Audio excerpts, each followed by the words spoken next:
তৃতীয় 1234, 1234। মোট ভোটারটা হচ্ছে 12,95,183। তারিখ পরিবর্তনের কারণে দ্যাট ইজ আমরা যে 2রা মার্চ থেকে যে ফাইনাল করেছিলাম তার থেকে আপনার অ্যাজ অন টুডে যেটা করা হয়েছে এইটা হচ্ছে আমাদের বৃদ্ধির হার, পুরুষ ভোটারদের বৃদ্ধির হার হচ্ছে 2.29%, আর মহিলা ভোটারদের বৃদ্ধির হার হচ্ছে 4.16%।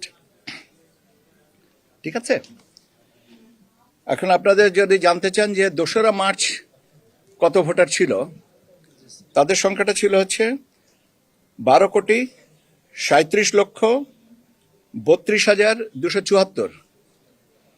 2রা মার্চ 2025 ছিল 12,37,32,74, যেটা আমাদের এখন দাঁড়িয়েছে